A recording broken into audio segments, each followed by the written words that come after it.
আসসালামু আলাইকুম রহমতুল্লাহ বরকাতুহু। প্রিয় ভিউয়ার্স, প্রথমে জানাই আন্তরিক শুভেচ্ছা ও অভিনন্দন। বরাবরের মতো আজকে আপনাদের সামনে একটি টিউটোরিয়াল নিয়ে উপস্থিত হয়েছি। এই টিউটোরিয়ালটা হলো যে কোনো কোম্পানির বা প্রতিষ্ঠানের অফিসের এরিয়া যদি 150 বর্গফুটের বেশি হয়, তাই ওই অফিস ভাড়ার উপরে 15% ব্যাট দিতে হয়। এবং এই 15% ব্যাট অ্যাটাচমেন্ট করে কিভাবে আমরা অনলাইনে এই প্রতিষ্ঠানের ব্যাট রিটার্নটি সাবমিট করতে পারবো, ওই বিষয়টি নিয়ে আজকে বিস্তারিত আলোচনা করব। তাহলে চলেন দেরি না করে মূল আলোচনা ফিরে যাই। প্রথমত আমরা যে কোনো একটি ব্রাউজার বেছে নেব। তা আমি গুগল ক্রোম ব্রাউজারটি বেছে নিলাম। এই গুগল ক্রোমে গিয়ে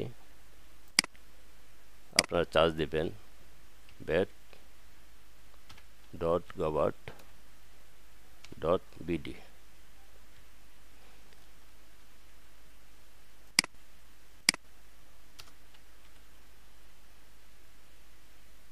govat.bd bat, এই যে bat.govat.bd চার্জ দেওয়ার পরে এবং একটি অপশান চলে আসবে। এই অপশানে গিয়ে আপনারা লগইনে যাবেন। লগইনে গিয়ে আপনাদের ইউজার নেম এবং যে পাসওয়ার্ড আছে ব্যাটের, এই ইউজার নেম পাসওয়ার্ডটি দিয়ে আপনারা লগ ইন করবেন। তা আমি আমার ক্লায়েন্টের ইউজার নেম এবং পাসওয়ার্ড দিয়ে লগ ইন করলাম।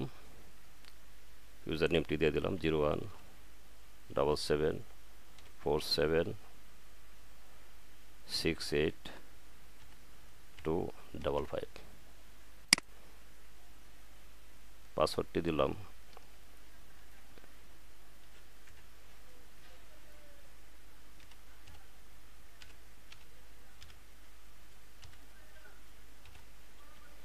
দিয়ে এই যে নিচে ক্যাপচা আছে, ক্যাপচাতে ক্লিক করে লগ ইনে ক্লিক করলাম।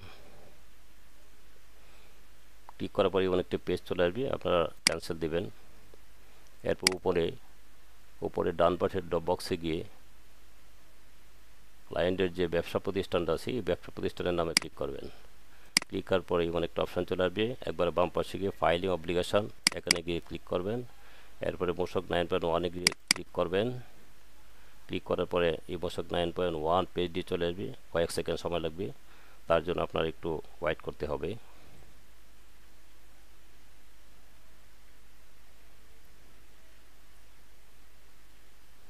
পেজটি চলে আসার পরে কিন্তু আমরা মূল কার্যক্রম শুরু করব। এই যে চলে আসছে। এখন প্রথমে যেহেতু বলছি যে আমার এই ক্লায়েন্টের ব্যবসা প্রতিষ্ঠানটি সে বিভিন্ন কাঁচামাল শাকসবজি ইত্যাদি বিক্রি করে এবং কাঁচামাল শাকসবজির উপরে ব্যাট আইন 2012 সাল অনুসারে কোনো ব্যাট নাই এবং ব্যাট এক্সামটেড। কিন্তু ব্যাট না থাকা সত্ত্বেও আমার ক্লায়েন্টের অফিস প্রতিষ্ঠানটি যেহেতু 150 বর্গফুটের বেশি, সুতরাং ওই ভাড়ার উপরে 15% ব্যাট প্রতি মাসেই দিতে হয়। তাহলে যেহেতু কোনো ট্রানজ্যাকশান নাই, তাই আপনারা সরাসরি এই যে নোট লেখা আছে, নোটের 27 নম্বর নোটে চলে আসবেন। চলে এসে এনি আদার অ্যাডজাস্টমেন্ট একটি অপশান আছে, এখানে গিয়ে সাব ফর্ম আছে, সাব ফর্মে ক্লিক করবেন। এরপরে অ্যাড ফর্মে ক্লিক করে পেজ নিয়ে নেবেন। নিয়ে নেওয়ার পর এখানে যে অপশানগুলো আছে, এই অপশানটা পুরাটাই ফিল আপ করে দিতে হবে। তো আমার ক্লায়েন্টের একটা চালানটা আমি ইতিপূর্বেই জমা দিয়ে দিয়েছি অনলাইনে, এবং চালান থেকে আমরা চালান নংটি নিয়ে আসি কপি করে। এই চালান নং নিয়ে আসলাম। চালান নং নিয়ে আসার পর এই জায়গাতে আমরা চালান নংটি পেস্ট করে বসিয়ে দেব। এরপরে ডেট দিতে হবে, কত ডেটে চালানটি জমা দেওয়া হয়েছে। 12 তারিখে। বেলো আমার ক্লায়েন্ট প্রতি মাসে যে ভাড়াটা দেয় এটি হলো 25,000 টাকা। এরপরে 25,000 টাকার উপরে 15% ব্যাট আসে 3750। এই গত মাসে আমি পরিশোধ করছি, যার জন্য এগুলো ডিফল্ট আছে, উল্লেখ আছে। এখানে যে বিষয়টি, এটা অত্যন্ত গুরুত্বপূর্ণ। এখানে কিন্তু লিখে দিতে হবে যে ব্যাট অন দ্য অফিস কোন মাসের উপরে আপনি ব্যাট দিয়েছেন। এখানে আমি আপাতত দিতেছি জুন মাসের উপরে, তো জুন লিখে দিতে হবে,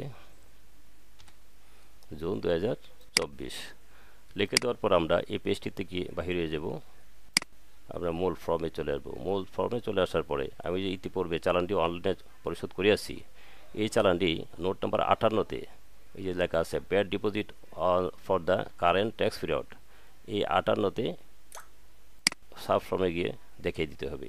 এই অ্যাড ফর্মে ক্লিক করে এখানে চালান নাম্বারটি তো কপি করছিলাম, এখন পেস্ট করে দিয়ে দিই। এখন কোন ব্যাংকে জমা হলো? সোনালী ব্যাংকে। সোনালী ব্যাংকে ক্লিক করবেন। কোন শাখায়? লোকাল শাখায়। আপনারা যে ব্যাংকে জমা দিবেন ওই ব্যাংকের নাম এবং ব্রাঞ্চ আপনারা লিখে দিবেন। এবং 12 তারিখ জমা হলো, 12 তারিখ দিয়ে দিলাম। কত টাকা জমা হলো? 3750।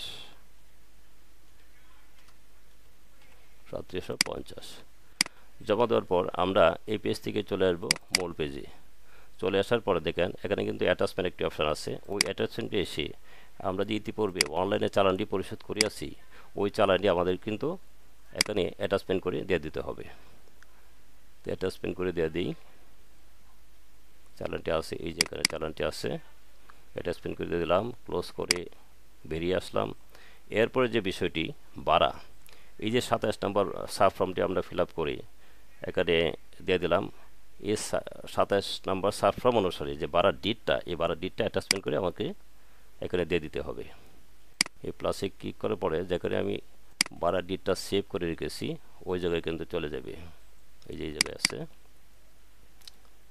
পেজ নাম্বার 1, তারপর পেজ নাম্বার 2, পেজ নাম্বার 3, এই যে দিয়ে দিলাম। তাহলে আমার চালান এবং ভাড়ার ডিট দুটোটাই কিন্তু অ্যাটাচমেন্ট হয়ে গেল। হয়ে যাওয়ার পরে আমরা এখান থেকে বাহিরে মূল ফর্মে চলে যাব। তো চলে যাওয়ার পর দেখেন একটা অপশান আছে বাম পাশে, এই যে আপনি রিটার্নটা ফিল আপ করলেন অথবা কমপ্লিট করলেন, এই রিটার্নটা সম্পূর্ণই সঠিক আছে, কোনো ভুল তথ্য আপনি দেন নাই, এই বিষয়ে একটা ডিক্লারেশন দিতে হবে। এবং এটা ডিফল্ট ডিক্লারেশন লেখা আছে, আপনি শুধু খালি ক্লিক করবেন।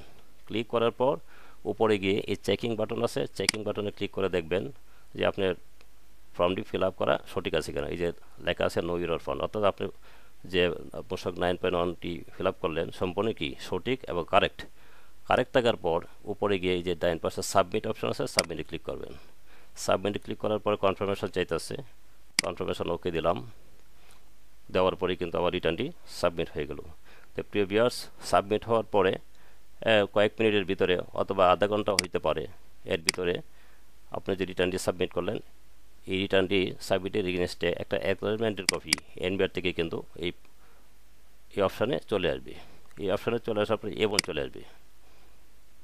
আমি ওপেন করতে A1 একটা চলে আসবে। এবং মে মাস ছিল, তো জুন মাসের কিন্তু একটা A1 স্লিপ এনবিআর থেকে আপনার ক্লায়েন্টের মেল বরাবর কিন্তু চলে আসবে।